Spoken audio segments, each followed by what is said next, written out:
All right, we're live. Shabbat shalom, everyone. Shabbat shalom. This is new for me. I want to say all the way new, but it's been a while. I usually like to take my Shabbats, which I am. This is just a chat. This is a little discussion, biblically based, of course, of question and answer, um, and research and discovery. I like to take the Shabbat to relax and once again, this is a Muni Israel.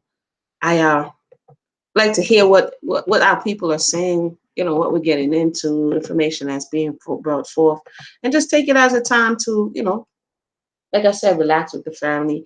But of late, I've been hearing a lot of things that um, really I wanted to, have discussions, Shabbat day. So I hope you're having a blessed Shabbat wherever you are.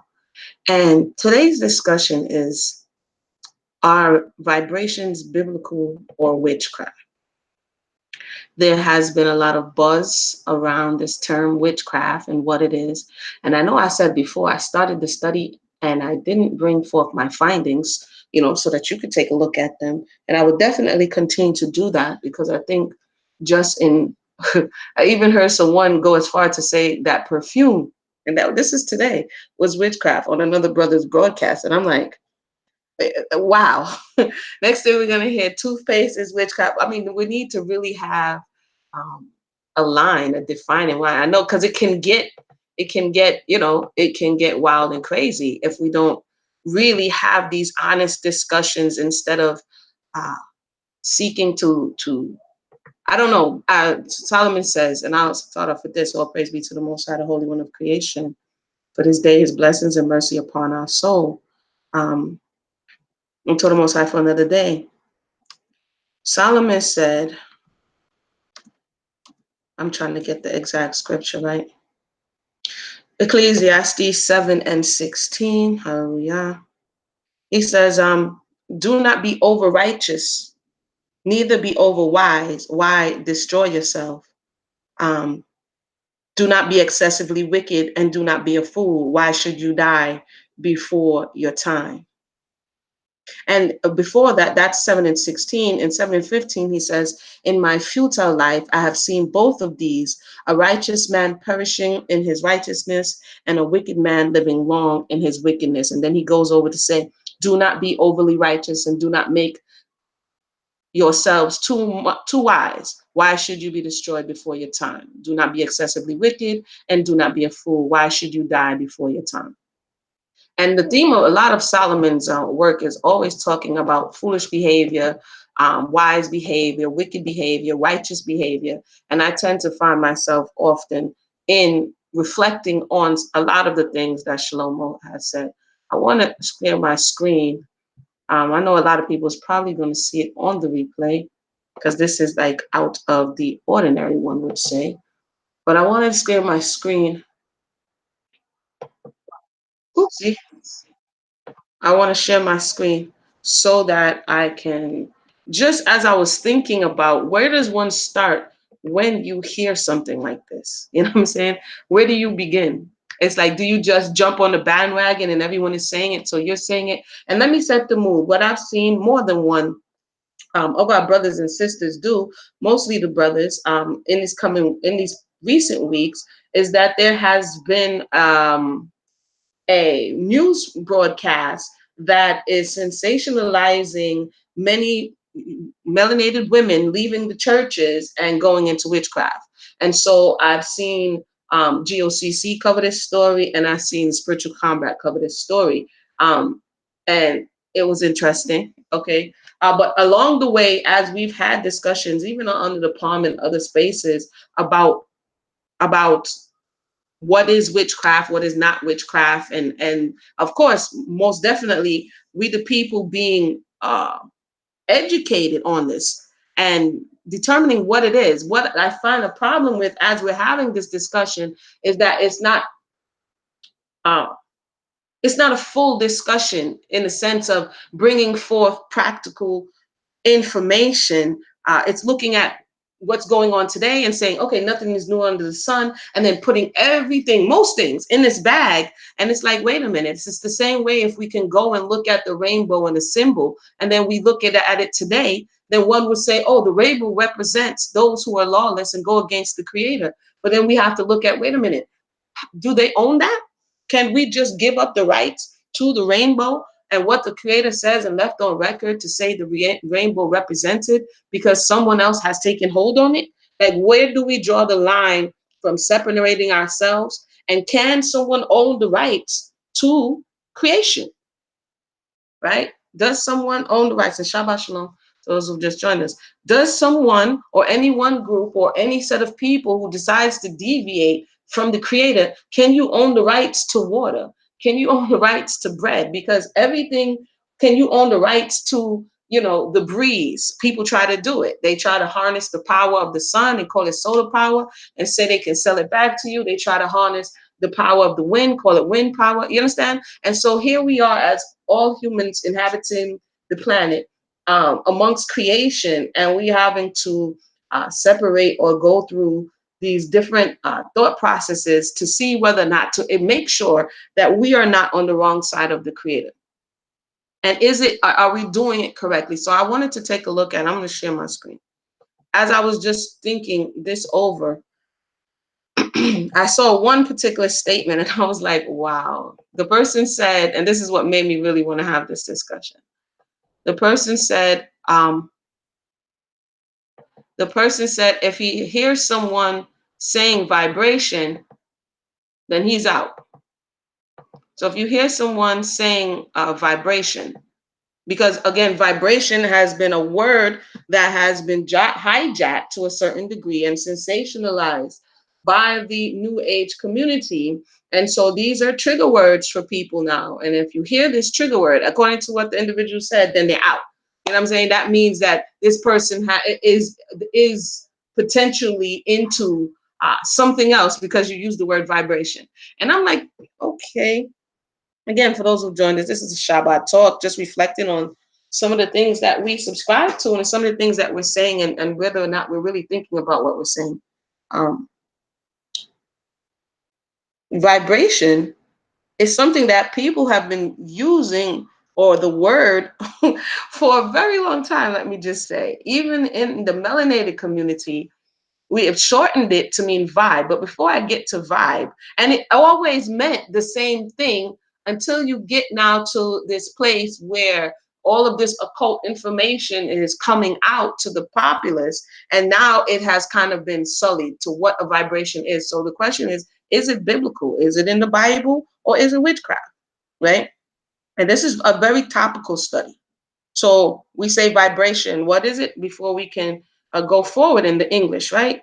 The act of vibrating, the state of being vibrated, the oscillating, reciprocating, and other periodic motion of a rigid or elastic body or medium force from a position or state of equilibrium. So something that is basically moving. The analogous motion of the particles of a mass of air on the light whose state of equilibrium has been disrupted or is transmitting sound. So the sound of my voice is letting off vibration. The vocal cords that are moving back and forth creates sound, which is sound vibration, right? An instance of vibrancy, motion, oscillation, quiver, tremor. So the earth vibrates, the earth moves, creation moves. You know what I'm saying? Everything moves. And this isn't spookism or this isn't new age philosophy. This is observation. And when you look under a microscope, you see even more in the way in which things vibrate. Okay. And we have definition 5. A supernatural emanation bearing good or ill that is sensed by or revealed to those attuned to the occult. So this is that definition number 5 has usurped all of the other definitions. And now this is where, as soon as we hear the word and we're triggered, boom, we hear people going into this direction, definition number 5. 6, often vibrations informal, a general emotional feeling one has from another person or a place or situation. I usually get good vibrations from him. Oftentimes we've used vibe in this capacity. Uh-oh. See this, I don't like this thing clicking and clicking and clicking. Oh, let me go back. For those who just joined us, welcome to the discussion. I wanted to look up vibe. Hold on. We've used it. I don't like the vibe. I like the vibe. You know what I'm saying? I went to the place. I was feeling that. You know what I mean? This is something that we have used and continue to use. But now, and vibe is just a shortened definition of the word vibration. And as you can see, even we have a magazine that has been called Vibe, for a hip hop magazine and R&B for many, many years, because it is something that is not new to the English language or new to this whole new age conversation. Okay.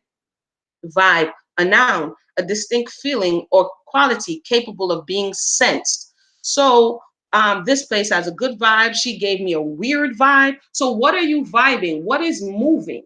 When you come into a place or you come into contact with people or someone says something to you, right? Or they don't say something to you, what is moving? Right? What is being transferred? Is that energy? Another word that in today's space and time is being demonized. Energy, vibration. So this is what people are thinking about when we hear those words. And the question is it biblical? And is it something that we uh, need to have a discussion about how it's being used, who is using it, and whether or not we are righteous in our approach of one another, because these are things that people are using to there it went. These are things that people are using to rebuke one another, to do, like, it's crazy. I'm like, okay, that's a lot of stuff going on right there. So that's, I wanted to touch on that briefly. If you have any questions or comments, feel free to share. So we're going to go to the beginning of Genesis. So I talked about vibration. We just looked at the definition. Oh, I know what. So when you look it up, where people will be like, nah, Mona, you tripping. Because if you go to Google, I'm not even at Google right now, so let me go to Google. If you go to Google, okay, and ask Google, which for many right now in this space and time, Google is coming in like the oracle, okay?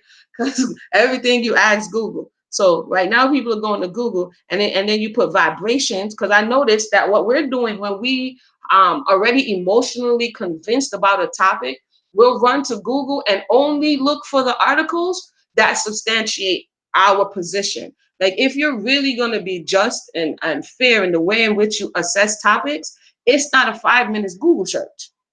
But for some people, it's a 5 minute Google. And I've seen somebody do this in recent times. And I was like, even when the person was there saying, no, I think you ought to seek this matter out, they went on a 5 minute Google search and then went on a 3 hour rant about how they were correct. Okay, so vibrations and the new age movement. Somebody will do that, right? Boom, you press enter, boom, you get all these things, and then you look for which one you want to talk about, and you say, why do many new age people talk about energy? Where did new age concepts come from, such as vibrations? And then you go through one of those and you see, aha, you see the connection right there? Vibrations and energy is new age. Is it? That's the question. Okay. So we're gonna go to Better Sheet Genesis 1. This is short. We're just having a discussion. For those who just joined us, welcome.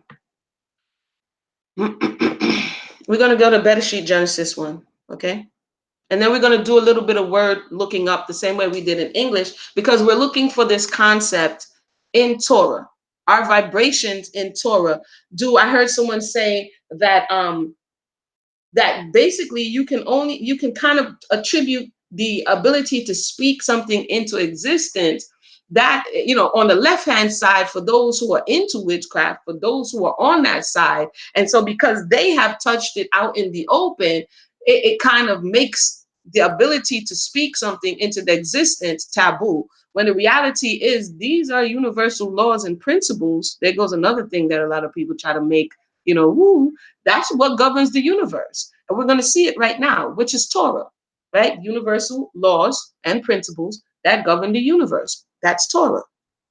But let's see if vibrations are in, let's see if vibrations are in the beginning, because we're actually in Better Sheet Genesis. So in the beginning, Elohim created the heaven and the earth, right? And the earth was without form.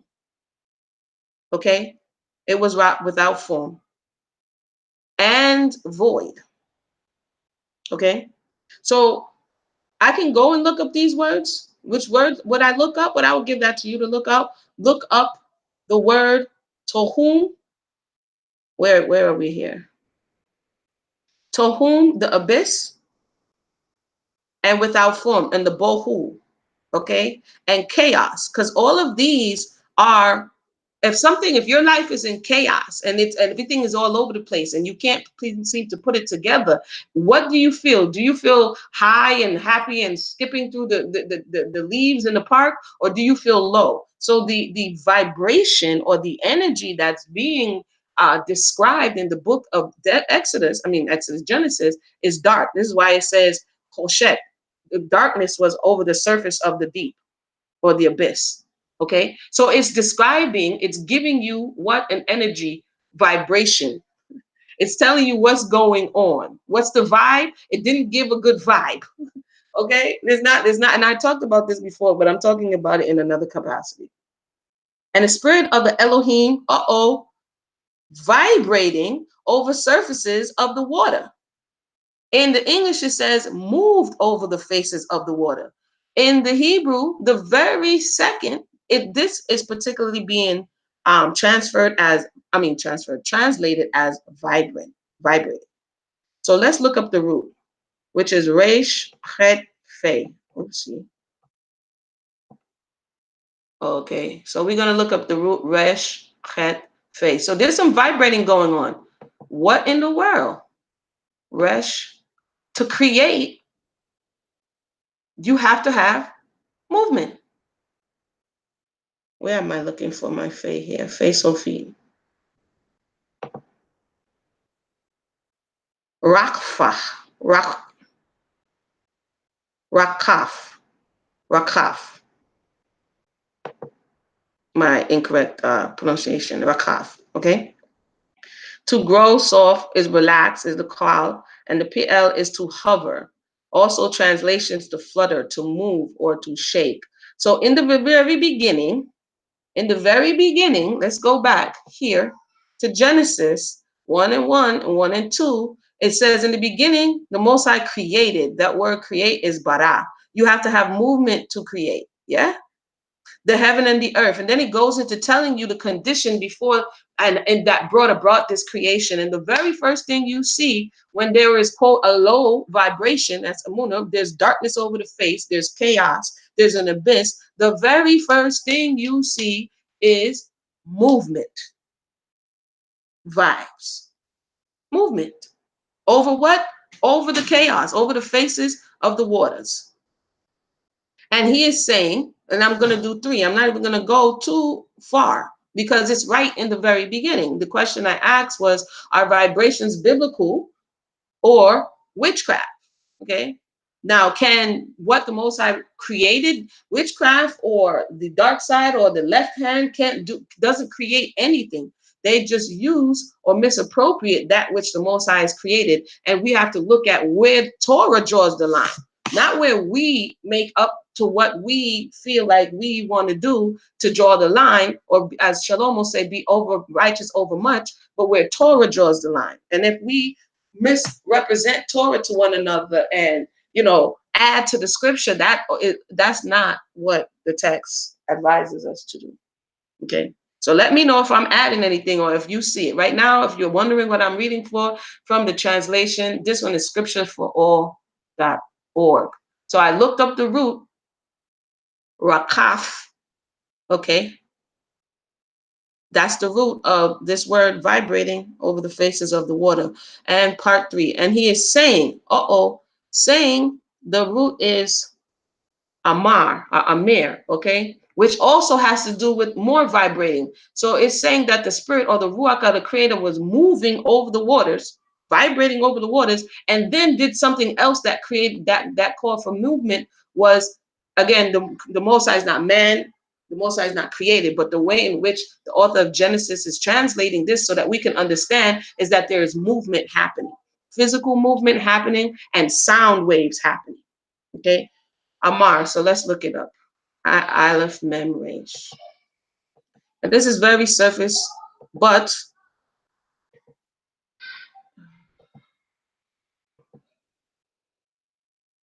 uh-oh. Hold on one second. I forgot to clear it. Hold on one second. Hold on one second. One second. One second. One second.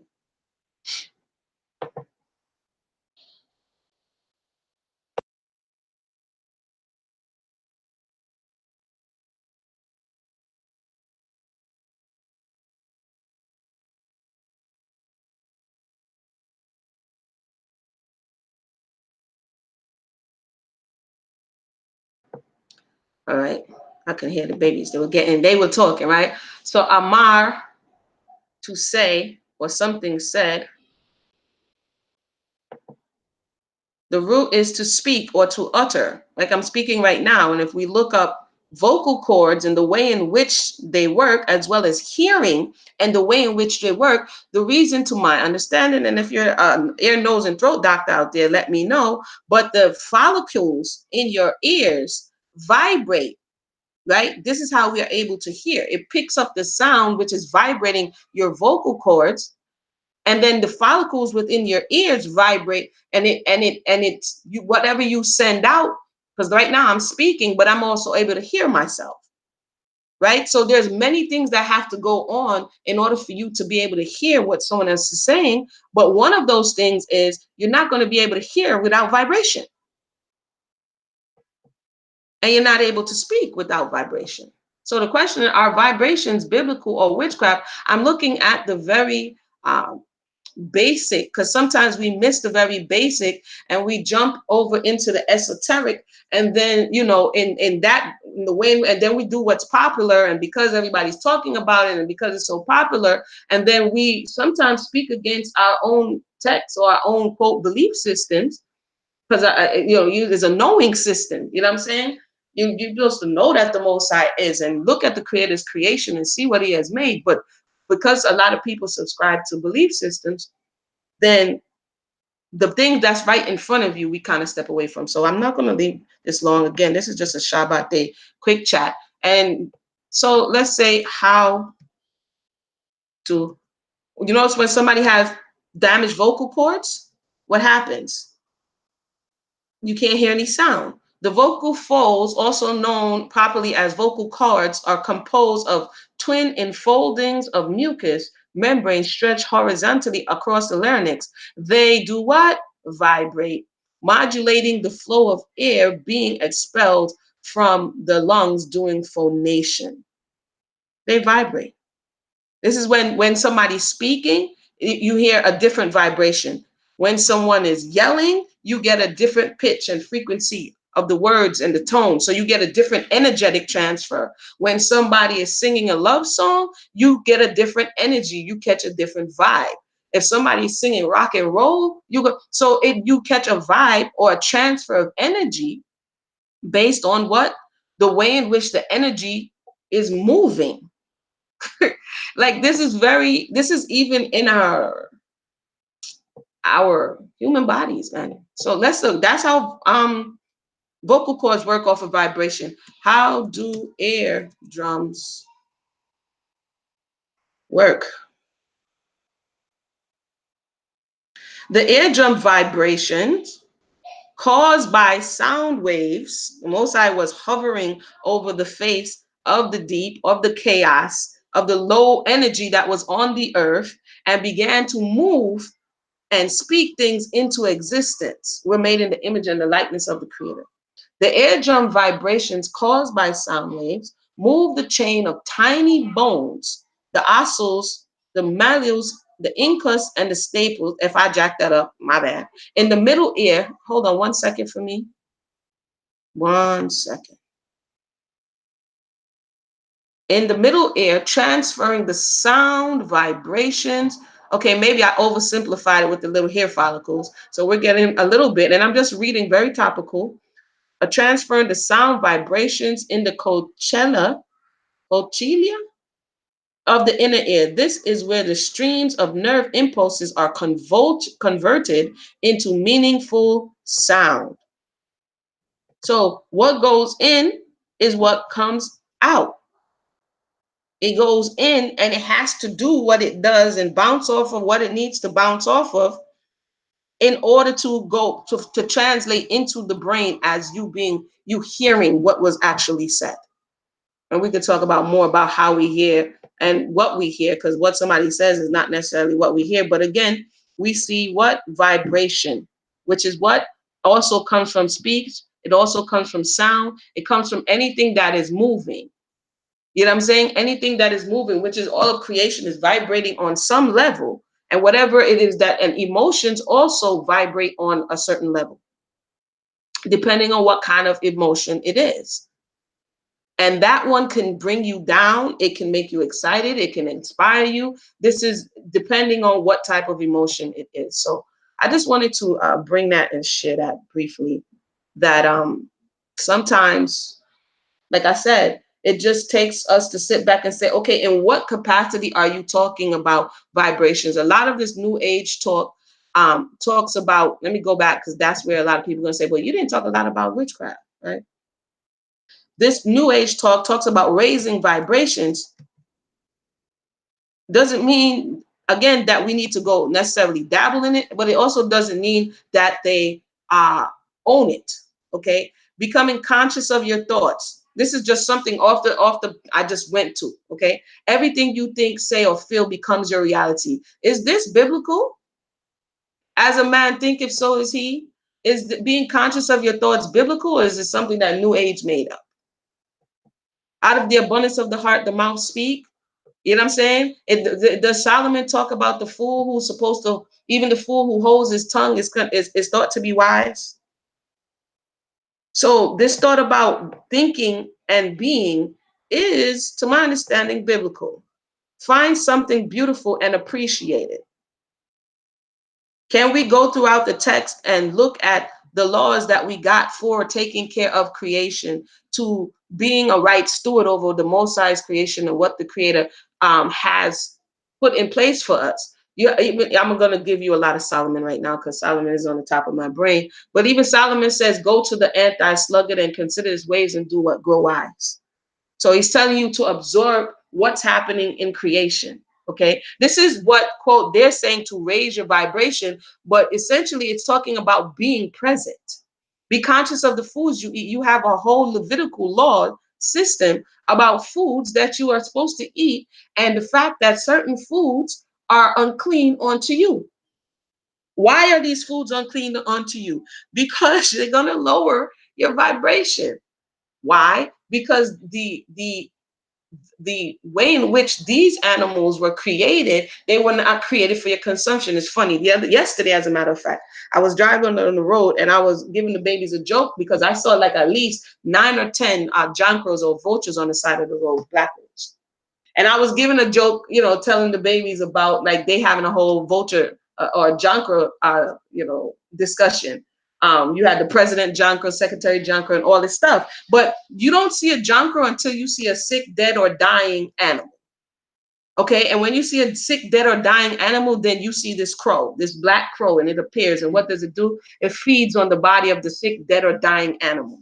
And so the Torah tells us, listen, do not subscribe to that. Do not eat those things. Do not eat that which is unclean, because when you ingest it, it becomes a part of who you are. And you can take on the qualities of those things that you take in. Okay. And that's not only just physically, it's also mentally as well and emotionally. So what does Solomon say? I'm gonna give Solomon, because a lot of times we skip over Solomon. We may touch it here and there, but he's giving you wisdom. He says wisdom is principle, therefore get wisdom, but with all you get and get what? Understanding. So Solomon is giving us wisdom about what it is. The Most High gave him wisdom, right? And so he says to not take counsel with certain types of people. Let me see if I could get the exact. Give me 1 second, and I'm going to get the exact. Or do not. Hold on. Wait. I have to go to my thing. I'm packing up right now, y'all, so I don't have all of my things. I have to go ahead and get that one for you. When he talks about not necessarily taking counsel with those who's easily angered, right? Because why? You're gonna learn their behaviors. So if you hang around people who are easily angered, or who are adulteresses, or who are this and that, even David says, blessed are those who sit not in the council of unrighteous. Why? Because their behavior is going to rub off on you. Okay, so that's number 3. Drink water. Drink water. Does anyone own that? You know what I mean? Who owns? I'm not trying to make light of the situation, but some of the stuff that we are abstracting, it's like, okay, let's go and see some of the stuff that these people are talking about and see whether or not they own that. Do you own telling someone to drink water? Now, this one here is controversial. The meditation. What are you meditating on? And yes, if you empty your mind and meditating on nothingness and yoking yourself with entities and yoking and making sounds, and yeah, that is problematic. Okay. If you're meditating on the word, if you're in creation and you're just being still, you know what I'm saying? Who owns that? Be grateful. If somebody owned being grateful, this is telling you that the heaviness of the thoughts that you think, the food that you eat, the places that you go, it can dampen your spirit and make you basically a killjoy, make you just want to be contentious, and as some would say in the New Testament, not necessarily exhibiting the fruits of the spirit. Falsehood cannot stand on its own. Falsehood has to be merged with truth in order for people to buy it. And so what a lot of the New Age philosophy has done is taken principles of truth and then wrapped it and interwove it with lies along the way.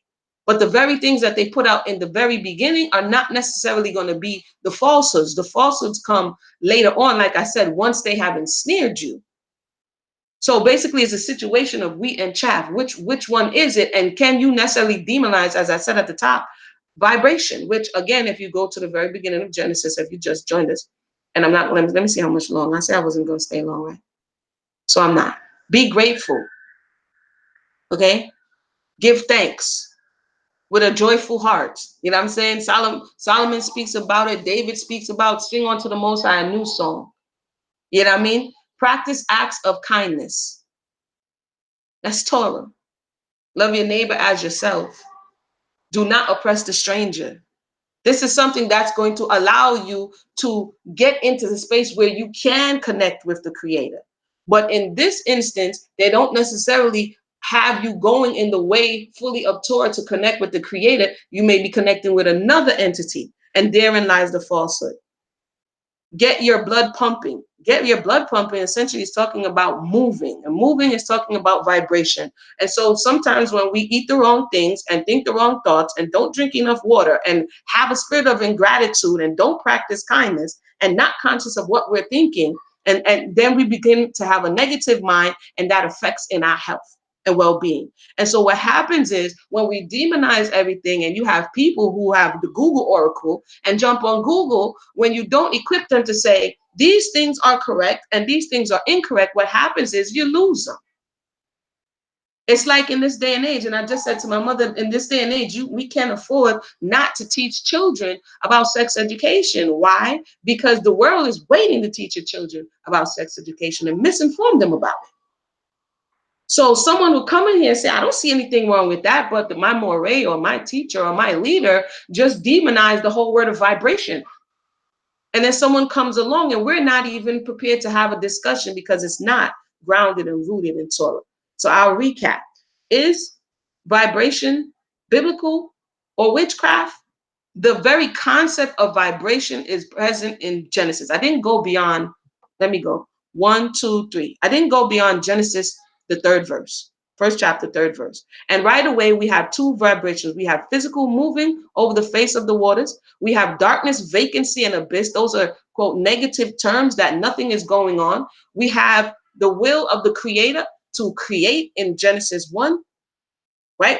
And then we're seeing the way in which the creator goes about creating, which is movement. And that also gives us a clue. If our life is jacked up, if we are in this chaos, if we are in darkness, if there is a vacancy and there is an abyss, you have to begin to move towards what the Most High has set in place. If you move away from it, you may get results, but it may not be the results you're looking for. You have to, if you don't like your health, if you don't like the state that you're in, if you don't like how you're feeling every morning, think about what you're thinking. Think about the first thing you put in your mind.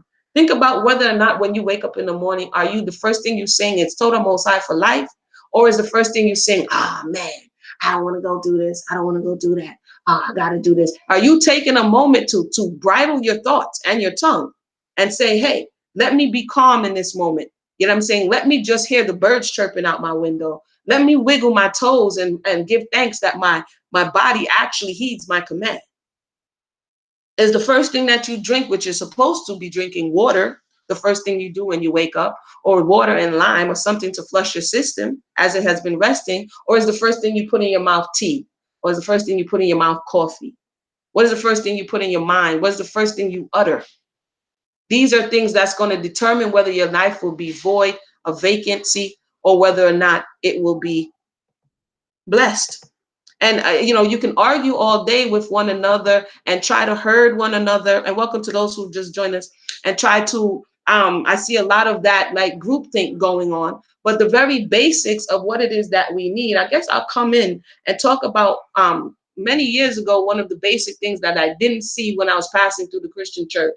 And sad to say, it is the same in the quote Israelite arena and space, which is these practical things that if we had them in place and not beating people over the head with scripts, but actually giving them practical application for living, then we would see more blossoming on the tree. You know what I'm saying? You would see more of what it is that you're looking for. And the problem is, in my estimation, like I said, I pay attention to a lot of what's going on. But the problem is when people don't see it, they go astray. And yes, they may have been weakly rooted or ungrounded but it also can be that the people who are claiming to represent the Most High have become a stumbling block. We cannot discount the fact that the people's behavior can be a stumbling block. Now let me see if I can find that Proverbs.